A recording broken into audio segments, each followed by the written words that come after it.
mah soal alat aya alat mah atuh latunatu bil hukmi tepat dali jeung hukum sapira alat tuh teu bisa dihukuman haram halal makruh alat malah tunatu bil hukmi teu bisa tama jak ulama lain jakula wal alat latunatu bil hukmi alat mah teu patali jeung hukum teu bisa dihukuman haram halal teu bisa. Jadi anu dihukuman mah istimalna ngamaklutanana makena eta makena bedog teu kahukuman ku hukum halal haram nu dihukuman make bedogna mun pake nuar tangkal jauh sorangan jauhna geus kolot bagus bawa ka dieu jauhna mun pake nuar gayu nu tatangga atawa jauh tatangga teu izin heula haram kitu beta mah eta golog lamun di bagian warga yunus sorangan jang kepentingan dapur bagus eta golog bage meupeuh tatangga tu haram kita istimewa mobil ge sarua bae lain sapeker bae mah mobil ge sarua urang boga mobil alat latunatu bilug itu sarua alat transportasi eta mobil ke orang lamun dipake ngaji bagus lamun dipake ke puncak poe minggu setengah bagus gitu eta mah tages kahalal arti lah gitu ieu ieu mobil lah mah sapira mobil itu ayeuna mah sapeker alat muka biru saut ngaranna jang pembesar suara speak eta bahasa Inggris speak teu bicara iya tuh kerek ayo. Jadi berarti pembesar suara speaker ngaranna eta teh kitu kumaha digunakeunana digunakeunana jang berjamaah supaya akur seperti di Mekah di Madinah wajib ngagunakeunana lantaran lamun teu make sabeker wah atuh acak-acakan dihareup geus ruku sujud geus nangtung deui di tukang gagarag Allah soal beres tugas gitu ieu mah supaya paham bae teh adapun pengertian-pengertian nu lain atuh sabodo jatuh anggeus-anggeus masalah sapeker mah nya kurang pembahasan dina usulna aya deui dina kitab eta manaon gara sulam sapeker teh kitu sautun haram urang ngadengekeun sautun yakhruju minal hadid ngadengekeun suara nu kaluar tina besi eta teh nu kaluar suara besi dina besi min eta min huruf jar al hadidi majrur kudu jar lambat jar kasajir saja jadi suara minal hadid ti besi ti zat ya besi kos kumaha urang ngadu-ngadukeun besi tatet gitu atawa nusok di palang-palang kieu haju aya pamenggulna nang ningnong naon tah ngaranna tuh nyarahoan besi jeung besi diadukeun sautun yakhruju minal hadid suara nu kaluar ti besi min huruf jal al hadidi majrur ku jar majrur kasr jadi di era lain suara nu kaluar tina besi lain suara sapeker jadi ditu ge minal hadid berarti besi jadi besi ngaluarkeun sora minal hadid ti zatiah besi geus besi tah model nang ningnong lain sora jelema sora aduan besi haram mantap kecrek hara iya lain seserian saja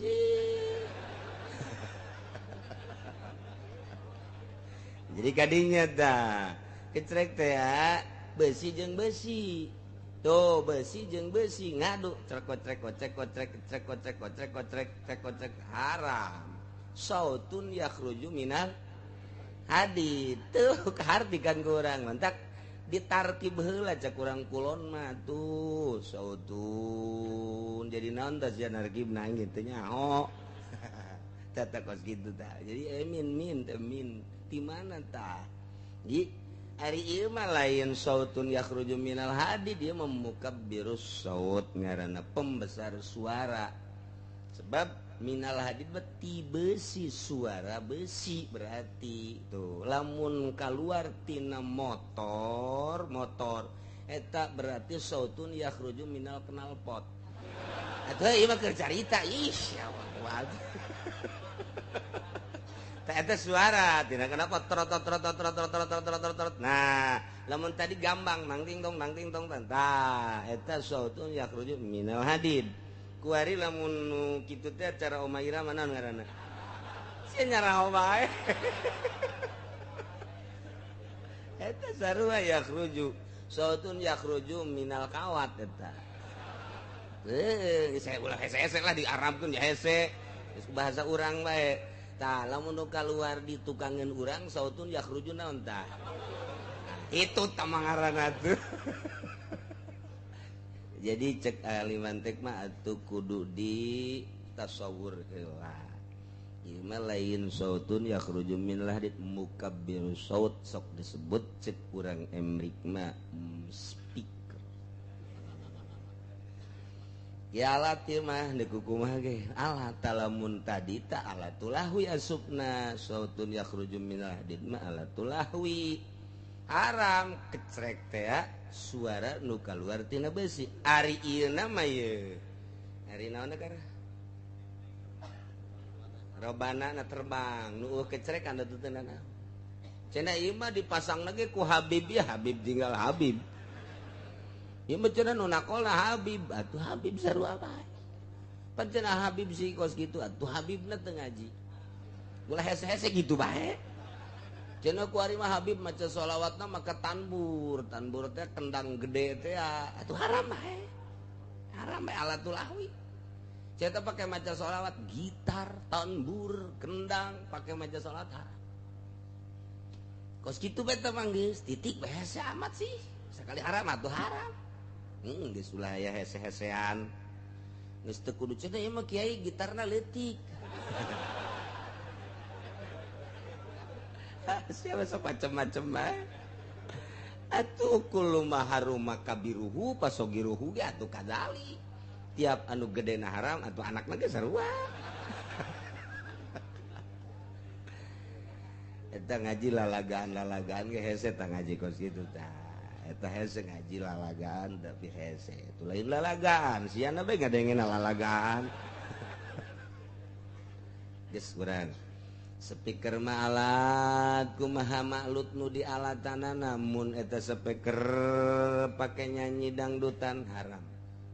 speaker kumaha digunakeun namun pake berjamaah di jamaahna nu loba mun sakira-kira teu make speaker teu kadenge wajib berjamaah mun urang ngaji kuari kieu tergantung nu dibahasna lamun nu dibahasna urusan fardu ain kaya ningal bahas Fatihah wajib pake speakerna tapi lamun nu dibahasna bangsa hukum-hukum syarat tergantung nu dibahasna lamun duk ngabahas hukumna hukum anu patali jeung wajib atuh wajib patali jeung haram atuh wajib ngagunakeunana supaya ngarti dan selanjutnya ieu speaker kuari pakai berjamaah nangan duaan imam jeung muazin doang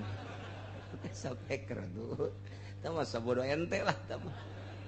kos anu tadarusan penting-penting bulan Ramadan datang ka jam 1 jam 2 haram eta tah kos kitu tah sing bisa tah speaker teh tah nah, tinggal ngagunakeunana lain speakerna atuh jak kendang ge kumaha ngagunakeunana kumaha digunakeun teu digunakeun mah teu kahukuman kuna naon teu kendang teh teu mentak di dieu teh tadi mana tadi Cilongok bae layan wasiat jawara lamun maot pangiringakeun ku tanji bae mah tanji Kununya budak kuari maka Tanji. Jadi Tanji mah nu gede aya nu ka dieu ka handapan da naon ngaranna eta kos itu nu popepep. Pan cenah kieu nyaho aing keur leutik eta liwat. Ya jadi dada. Tah hayang diring ku Taju ribut pon antara kiai-kiai ieu wasiat cak anakna nyana teh hayang diiring ku eta. Cek kiai haram. Cek kiai teh lah tu cenah haram-haram ge ya wasiat ieu. Cek kiai teh kieu. Mana Tanjina? Ayo geus iringkeun. Iringkeun mayit di hareup nu ngiring kabeh Tanji di tukang ngan ulah ditabeung. Atuh mah salah sebenarnya ditabuh atuh. Jadi diiringkeun. Aduh haramkeun abeuna. Itu ku hari urang boga pemandangan ieu di hareup ieu lah pokona trompet teu di hareup atuh masalah daek. Gitar nu haram ge ngagunakeunana. Ngan ai eta mah haramna haram dati. Patali jeung alatulahwi aya halam aridi panjang jadi dongengna ieu mah alat ba ieu alat kumaha nu digunakeun aridi berarti engkena geus aya haram zati aya haram aridi nah eta kos kitu da ieu jadi kesimpulan sapeker mah kumaha ngagunakeunana adapun aya jelema nu ngaharamkeun karena ieu eueuh ti Kangjeng Nabina jadi bid'ah atuh panjang teuing ge ka ditu panjang atuh ja inopa ge eueuh di zaman Kangjeng Nabi. Aya ge onta. Jadi lamun nyana endek ngakurkeun nu aya di Kangjeng Nabi na ulah naik inopa nyana naik onta teangan Gus ya. Onta.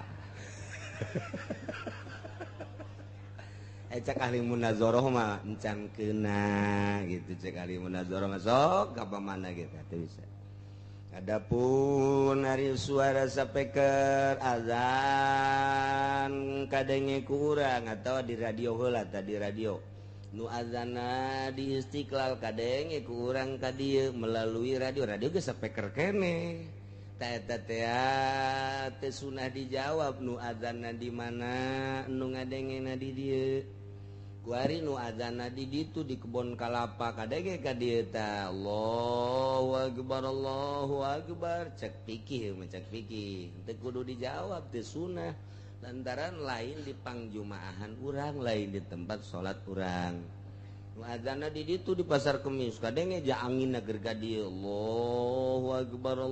teu sunah dijawab kumaha mun urang salatna ka dinya haju aya sapeker suara sapekerna kadenge ku urang-urangna sok salat ka dinya andai kata teu make sapeker ge suara nu azan teh kadenge ku urang dikira-kirakeun nu kenceng lain cara aki-aki Allahu akbar Allahu akbar Allahu akbar asana datang ka hayya ala sholat paeh ya bro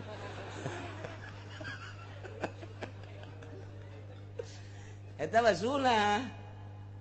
suara sapeker di masjid ieu tah nu azan Allahu akbar sunah ku urang dijawab nu urang sok azan sok salat ka dinya kos kitu nu kudu dipermasalahkeun kok dimasalahkeun begitu aja kok repot soal sapeker mah sama soal alat aya alat mah atuh latunatu bil hukmi tebadali jeung hukum sapira alat tuh teu bisa dihukuman haram halal makruh alat malah tunatu bil hukmi teu bisa tama jak ulama lain jakula wal alat la tunatu bil hukmi alat mah teu patali jeung hukum teu bisa dihukuman haram halal teu bisa jadi anu dihukuman mah istimalna ngamaklutanana makena eta makena bedog teu kahukuman ku hukum